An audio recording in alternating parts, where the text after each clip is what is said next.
O Senhor soberano me deu suas palavras de sabedoria para que eu saiba consolar os cansados. Todas as manhãs ele me acorda e abre meu entendimento para ouvi-lo. Isaías, capítulo 50, verso 4. Oremos. Querido Deus e Pai que estás nos céus, estamos novamente em Tua presença e te damos graças pela vida, pelos cuidados, por tudo que tens feito por nós até este momento. Te agradecemos por este dia que estás nos concedendo, por estes momentos que vamos estudar a Tua Palavra. E uma vez mais te pedimos a presença do Espírito Santo em nossa mente, em nosso coração, nos ajudando a entender aquilo que Tu nos fala através da Tua Palavra e que possamos colocar em prática os Teus ensinamentos.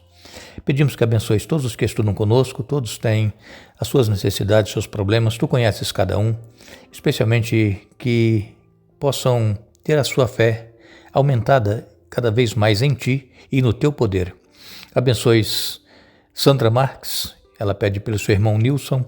Abençoes também Doraci de Souza, que pede por Jamir, ele caiu de uma construção, que ele possa se recuperar. Queres abençoar Ednair Braga, Marcos Siqueira, Maria de Fátima, Jandira Alves, Eliane Clara e todos os nomes que eles citam nos seus pedidos. Tu conheces cada um. Conceda, Pai, as bênçãos e as vitórias. Em nome de Jesus. Amém. Hoje nós iremos concluir o estudo desta semana. Estivemos aqui falando sobre testemunharmos de Jesus e nós, durante o estudo que fizemos, nós tivemos a oportunidade de aprender que nós só poderemos testemunhar, só poderemos falar daquilo que nós vimos, daquilo que Jesus fez por nós, o que Ele faz por nós, e o relacionamento que nós temos com Ele faz com que nós então tenhamos um testemunho poderoso para falar a respeito de Jesus. E interessante, irmãos, que muitas vezes nós vamos falar com alguém, mostrar o que está escrito na Bíblia a respeito de Jesus, a salvação que Ele nos oferece, e muitas pessoas não creem, não aceitam, e muitas das vezes também nós queremos que as pessoas aceitem de imediato aquilo que nós estamos falando, e nós precisamos aprender, foi o que nós estudamos aqui essa semana, que nós não deveremos impor ninguém a aceitar aquilo que nós cremos e também não crer naquilo que nós estamos falando. As pessoas, elas têm livre arbítrio. Quem vai convencer as pessoas é o Espírito Santo. E para que o que nós estamos falando tenha efeito positivo na vida das pessoas, nós precisamos viver aquilo que nós falamos e falar com amor, falar com mansidão, para que as pessoas vejam que nós temos a presença de Jesus e do Espírito Santo em nossa vida e eles também são testemunhas, se eles já nos conhecem, da nossa vida, como é que nós vivemos, como é que nós agimos no nosso dia a dia. Então tudo isso é importante para que nós possamos testemunhar de Jesus. Muitas pessoas pensam que testemunhar de Jesus é somente criticar a fé dos outros, falar que eles estão errados e, enfim, essa não é a maneira de nós testemunharmos de Jesus. Testemunharmos de Jesus é nós falarmos, olha, eu sei que é assim que você crê, mas eu tenho um outro ponto de vista de acordo com a Bíblia e a maneira como eu creio, mas eu respeito a sua posição, então nós temos que respeitar a fé de todos, porque hoje em dia as pessoas dizem que a minha verdade não é a verdade dele e a verdade dele não é a minha. Para eles, cada um tem a sua verdade. E isso está corrente mesmo em meio de cristãos que dizem crer em Jesus, aceitá-lo como Senhor e Salvador, mas que tem a sua verdade, que ele acha que é a verdade. Então nós precisamos ter muito cuidado quando nós vamos falar com as pessoas a respeito daquilo que Jesus fez e faz por cada um de nós. O apóstolo Pedro, em 1 Pedro capítulo 3 e no verso 8, Pedro escreveu: finalmente, sede todos de igual ânimo, compadecidos, fraternalmente, amigos, misericordiosos e humildes. Vejam, então nós precisamos ter compaixão das pessoas, assim como Jesus tinha compaixão de todos aqueles que o procuravam, e nós tratarmos com amor fraterno e sermos misericordiosos e humildes, não queremos nos colocar superiores aos outros, achar que nós temos a verdade, que nós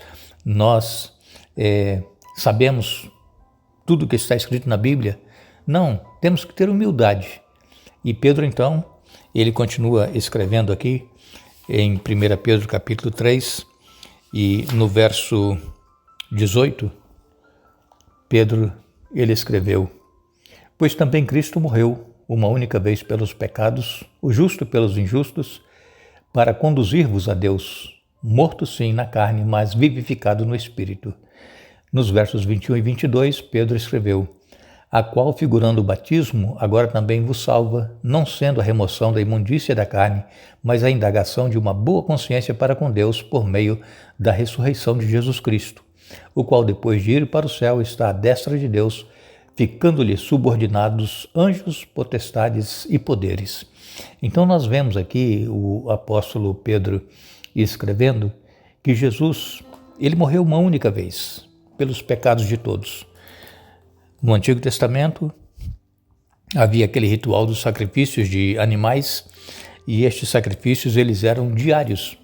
Aquele sacrifício, o sangue derramado do cordeiro, não salvava ninguém, não perdoava pecados, mas apontava para Jesus. Então a fé daquele que estava confessando o seu pecado e tinha um animal morto, quando ele confessava os seus pecados, o sangue derramado, ele cria que Jesus haveria de vir, o Cordeiro de Deus, morrer em lugar do ser humano pecador. Então era uma figura, estava prefigurando a morte de Jesus na cruz do Calvário. Então Jesus morreu uma vez por todos, pelos pecados de todos, o justo pelos injustos, para conduzir-vos a Deus, morto sim na carne, mas vivificado no Espírito. Então Jesus ele morreu para nos conduzir a Deus, para que nós possamos ter a certeza da vida eterna em Jesus. Jesus, após a sua ressurreição, ele apareceu para várias pessoas. Logo após a sua ressurreição, ele apareceu para Maria Madalena, que estava ali próximo ao sepulcro. Depois Jesus apareceu aos discípulos e Jesus ele deixou uma comissão para os discípulos e também para todos nós que o aceitamos em nossa vida. Então aqui em Mateus 28, a partir do verso 16, diz assim: seguiam os 11 discípulos para a Galiléia, para um monte que Jesus lhes designara. E quando o viram, o adoraram, mas alguns duvidaram. Jesus, aproximando-se, falou-lhes, dizendo: toda autoridade me foi dada no céu e na terra. Ide, portanto, fazei discípulos de todas as nações, batizando-os em nome do Pai, e do Filho e do Espírito Santo, ensinando-os a guardar todas as coisas que vos tenho ordenado, e eis que eu estou convosco todos os dias até a consumação dos séculos. Vejam, Jesus, ele apareceu para os discípulos após a sua ressurreição. Os discípulos estavam tristes, decepcionados, porque o mestre em quem eles confiavam, que iria estabelecer um reino e livrá-los do jugo romano, Jesus foi crucificado, morto, sepultado, e depois que Jesus ressuscitou, que ele foi visto por Maria, e ele foi os discípulos foram avisados que Jesus havia ressuscitado, eles foram até o sepulcro e estava realmente vazio o sepulcro, e então eles estavam indo para um monte que Jesus havia dito que eles fossem, que Jesus iria encontrá-los lá. Jesus disse para Maria falar para os discípulos: fale para eles irem que eu vou encontrar com eles lá. E então, quando Jesus apareceu, a primeira coisa que eles fizeram foi adorá-lo. Vejam, agora eles reconheceram que Jesus realmente era Deus, ele tinha todo o poder. Ele foi morto, mas ressuscitou. E Jesus hoje está à destra de Deus Pai para interceder por todos aqueles que o aceitam como Senhor e Salvador de suas vidas.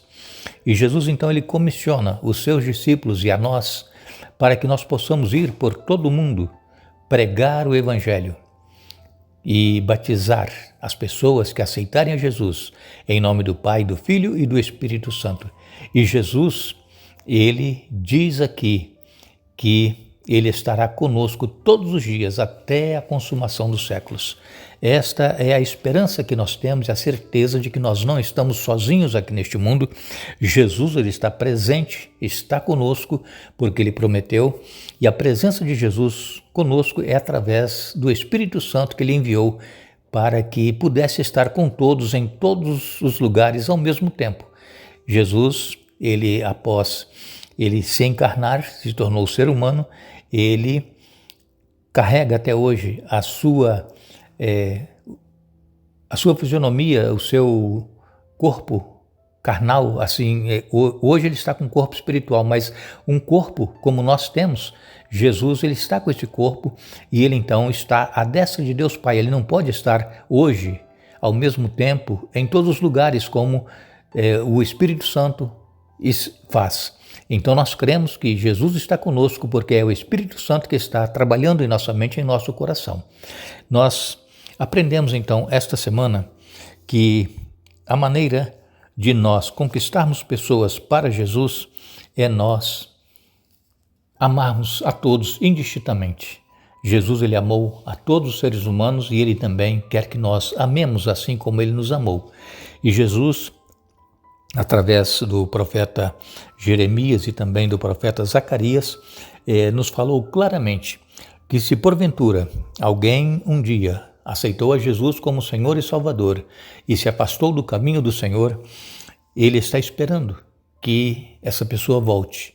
E inclusive é uma promessa para nós pais, para os que temos filhos que estão fora da igreja, fora do caminho do Senhor, e que deveremos continuar orando por eles, buscando a presença do Espírito Santo para que trabalhe com eles, para que eles retornem. E a garantia que nós temos da palavra de Deus, Jeremias 31, a partir do verso 15, é que os nossos filhos, eles retornarão, eles não vão ficar lá fora.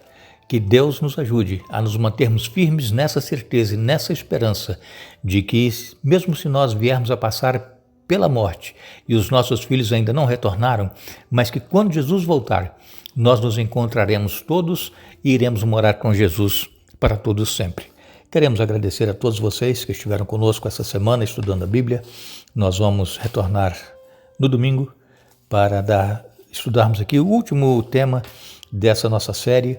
Nós iremos falar sobre vivermos por toda a eternidade. Mas para isso nós precisamos nos relacionar com Jesus hoje, no nosso dia a dia, um relacionamento sincero e profundo através do estudo da Bíblia e da oração. Amanhã teremos o nosso quadro Hora Tranquila Responde. Agradecemos a todos vocês que participam conosco cada dia e queremos desejar a todos vocês um bom dia, um feliz dia da preparação que é hoje, a sexta-feira, um feliz sábado amanhã e que o Espírito Santo continue trabalhando conosco, nos ajudando a crermos em suas promessas e também permanecermos pertinho de Jesus cada dia, mesmo enfrentando as lutas e problemas que nós temos em nossa vida. Que Deus nos abençoe.